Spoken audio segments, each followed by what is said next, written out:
இங்கு வந்திருக்கும் எல்லா பத்திரிகை நண்பர்களுக்கும், நம்ம எல்லா பிஆர்ஓகளுக்கும், மேடையில் இருக்கும் ராமையா சார் அவர்களுக்கும் எல்லாருக்கும் என்னுடைய முதற்கண் வணக்கத்தை தெரிவிச்சுக்கிறேன். நிறைய தடவை நான் இங்கே உங்களெல்லாம் ஒரு ஆர்டிஸ்டா பலமுறை இயக்குநராகவும் தயாரிப்பாளராகவும் நான் சந்திச்சிருக்கேன். இன்னைக்கு ரொம்ப புதுசா இருக்கு. ஒரு பொண்ணு கட்டி கொடுத்ததுக்கு அப்புறம் அப்பனா அண்ட் மாமனா உங்க முன்னாடி நிற்கிறேன். ரொம்ப டிஃப்ரெண்டா இருக்கு எனக்கு. நம்ம முரளி சொன்ன மாதிரி நன்றி படம் ராமநாதன் சார் என்ன இன்ட்ரடியூஸ் பண்ணாரு.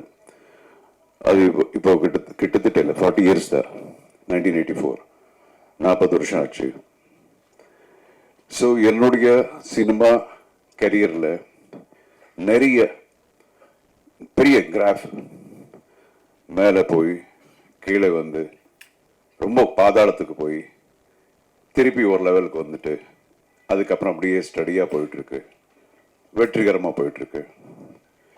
ஸோ இந்த வெற்றிக்கு என்னை பொறுத்த வரைக்கும் தமிழ்நாட்டு மக்கள், என்னுடைய குடும்பம் எந்த அளவுக்கு இம்பார்ட்டண்ட்டோ அதே அளவுக்கு நம்ம பத்திரிகை நண்பர்கள், இந்த மீடியா.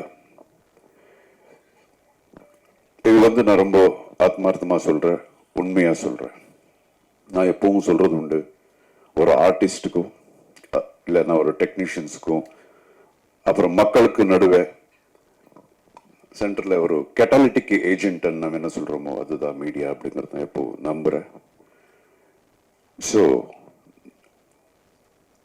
சங்கீத் முடிஞ்சது, அதுக்கப்புறம் கல்யாணம் முடிஞ்சது, ரிசப்ஷன் முடிஞ்சது. நம்ம 2 குடும்பங்களும் ரொம்ப சந்தோஷமா இருக்கிறோம். இந்த சந்தோஷத்தை உங்க கூட ஷேர் பண்ணும் அப்படிங்கிறது தான் இன்னைக்கு நம்ம எல்லாம் மீட் பண்றோம். அப்புறம் தம்பி ராமையா அவர்கள் 2 பேரும் சேர்ந்து பல படங்கள்ல நடிச்சிருக்கோம். ஆனா என்னைக்கும் அவர் எனக்கு சம்பந்தி ஆவாருன்னு ஐ மீன் அவருக்கு தெரியாது, எனக்கு தெரியாது. But it was a very very pleasant surprise for me. It's a fantastic family. ரொம்ப ஒரு பண்பாடு உள்ள ஒரு ஃபேமிலி. என்ன பேசினாலும் அதுல ரொம்ப அதுல ஒரு இது வெயிட் இருக்கும். அந்த மாதிரி அவங்களுடைய மனைவியார் கூட சாந்தியம்மா அவ்வளோ ஸ்வீட் ஃபேமிலி. ஸோ இப்படிப்பட்ட ஃபேமிலிக்கு என்னுடைய பொண்ணு ஒரு மருமகளா போறதுங்கிறது எனக்கு ரொம்ப பெருமையா இருக்கு. So thank you sir. And then நம்ம மாப்பிள்ளை, இவருடைய சந்திப்பு எனக்கு எப்படின்னா, நான் ஒரு சர்வைவர் அப்படிங்கிற ஒரு ஷோ ஹோஸ்ட் பண்ணேன் சவுத் ஆப்பிரிக்காவில். அங்கே நிறைய கண்டஸ்டன்ஸ், அதில் அவரு ஒரு கண்டஸ்டன்ட். என்னமோ தெரியாது, இது ஒரு ஐரானிக். ஸோ அங்கே இருக்கிற கண்டஸ்டன்ட் சில பேர் பிடிச்சிருக்கு, எல்லாம் பிடிச்சிருக்கும். அதில் ரொம்ப பிடிச்சது எனக்கு உமாபதி தான். அப்பெல்லாம் தெரியாது ஒரு லவ் பண்ணுவாங்க, இது இந்த மேட்டர்லாம் தெரியாது. அது அவருடைய எதுக்கு பிடிச்சதுன்னா, பிகாஸ் ஆஃப் சிம்பிளிசிட்டி அண்ட் ஒரு இன்னோசன்ஸ், ஆனஸ்டி, அப்புறம் அந்த energy and is sense of humour. அந்த ஒரு நீங்க பாத்தீங்கன்னா, மறுபடியும் நீங்க பாத்தீங்கன்னா, நீங்க அந்த ஷோ பார்க்கலாம், ரொம்ப பேசிட்டு இருப்பாரு. அண்ட் மோர் தென் தட், இப்போ ரீசெண்டா எனக்கு தெரிஞ்சது அவருடைய என்ன சொல்லுவாங்க, இஸ் வெரி வெரி டேலண்டட் பாய். ஒரு மிகப்பெரிய ஒரு ஆக்ஷன் ஹீரோ ஆகக்கூடிய எல்லா தகுதிகளையும் இருக்கக்கூடிய ஒரு actor. And is basically is directing a film now. But ரொம்ப கூடிய சீக்கிரத்தில் நீங்க பார்க்க போறீங்க, ஒரு பெரிய ஆக்ஷன் ஹீரோவை பார்க்க போறீங்க நீங்க. அதுக்குண்டான எல்லா தகுதிகளும் இருக்கு. You can do அக்ரோபேட்டிக்ஸ், dance, extraordinary dancer. இதெல்லாம் இது என்னுடைய மருமகன் அப்படிங்கிற இதெல்லாம் நான் சொல்லலை, அது நான் தான் இப்போவே பார்க்குறேன். So I welcome him as my son-in-law to my family. And again, I should talk about my daughter. நான் எப்பவும் I'm very very proud of my daughter. என்னுடைய முதல் குழந்தை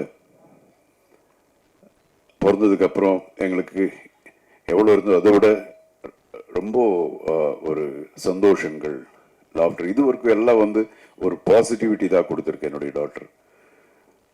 அண்ட் ஒரு நாள் வந்து சொன்னா, என்னுடைய செகண்ட் டாட்டர் வந்து சொன்னா, ஐஷு என்னமோ பேசணும்ப்பா. என்ன பேசணும்? இல்லை தெரியாது, உங்ககிட்ட தனியாக தான் பேசணுமா? நம்ம தான் கதையெல்லாம் எழுதுகிறோம், ஸ்க்ரீன் பிளே எல்லாம் தெரியுது இல்லையா? ஓகே, என்னமோ ஏதோ லவ் கிவ் இந்த மாதிரி ஏதாவது இருக்கும் அப்படின்னு சொல்லிட்டு போகும்போது அது உண்மையாக இருந்தது. ஆமாப்பா இந்த மாதிரி. ஆஹா சரி, யாரு அப்படிங்கிறது தான் ரொம்ப எனக்கு தெரியல. எனக்கு இது மட்டும் கெஸ் பண்ணல. அப்புறம் உமாபதியா எப்படி? நான் அங்கே பார்த்தது பிகாஸ் எனக்கு தெரியவே இல்லை. அண்ட் தென் தெரிஞ்சது உமாபதின்னு. ஓகே, சரி, சின்ன வயசுல இருந்து நம்ம ஒரு பையனுடைய தகப்பனா அவருக்கும் சரி, யாருக்கா இருந்தாலும் சரி, யார் என்னுடைய பொண்ணுக்கு மருமனாகுமா, எங்கே இருக்கிறான் அப்படிங்கிறதெல்லாம் நம்ம யோசனை எப்பவும் இருந்துகிட்டே இருக்கும். அதே மாதிரி அவருக்கும் இருக்கும். ஸோ உமாபதி அப்படிங்கிறது நான் கனவுல கூட நான் யோசிச்சது கிடையாது. But I like him basically. அப்போல இருந்து அப்படி சொன்னாங்க. இம்மிடியேட்டா ஓகே. தென் ஐ தாட், என் ஒய்ஃப் அதுக்கப்புறம் என்னங்க என்ன நினைக்கிறீங்க நீங்கள் அப்படின்னாங்க. இல்லை, நினைக்கிறது என்ன இருக்கு, இது ஒவ்வொருத்தருடைய வாழ்க்கை. அவங்க ஆல்ரெடி டிசைட் பண்ணியிருக்காங்க. ஸோ நிச்சயமாக இது கரெக்டான ரூட்டில் போயிட்டுருக்கோம் அப்படின்னு நினச்சி தான் அவங்க அப்படி டிசைட் பண்ணியிருக்காங்க. சின்ன ஒரு விடலை பருவத்தில் இருக்கிற ஒரு ஜஸ்ட் 16 இயர்ஸ் 14 இயர்ஸ் ஏஜாக இருந்தால் நம்ம யோசிக்கலாம் அவங்களுடைய முடிவுகள் கரெக்டாக இருக்குமோ இல்லையோ அப்படிங்கிறது. பட் இந்த இதில் கரெக்டாக தான் இருக்கும்.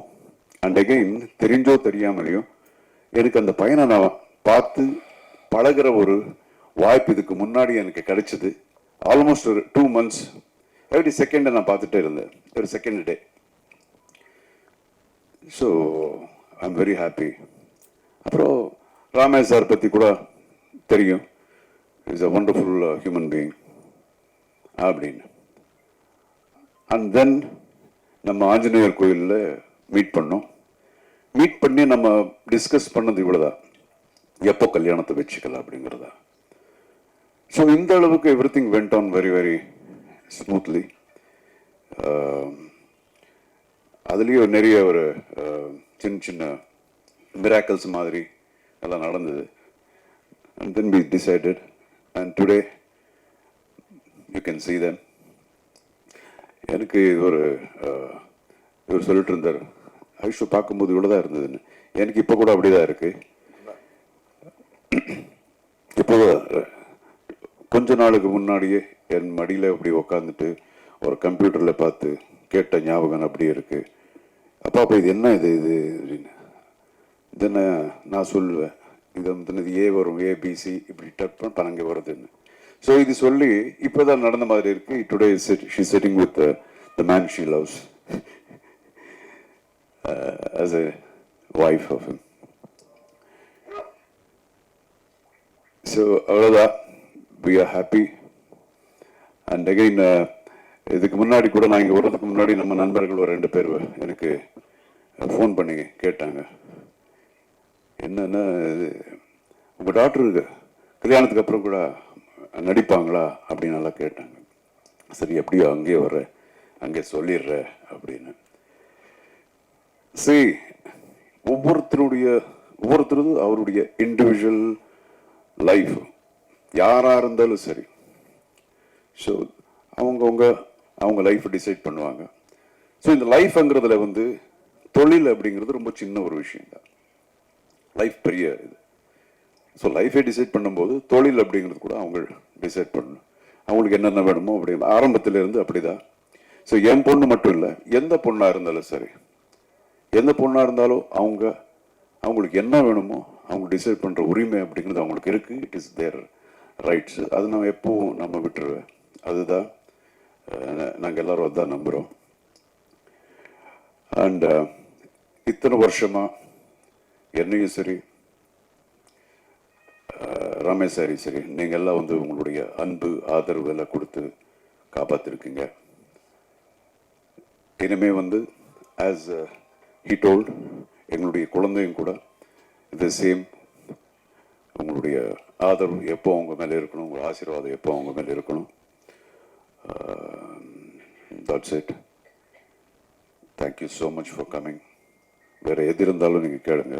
We are very very happy. இந்த ஹாப்பினஸ் உங்கள் கூட ஷேர் பண்ணதான் இன்னைக்கு நம்ம மீட் பண்ணிட்டு இருக்கோம்.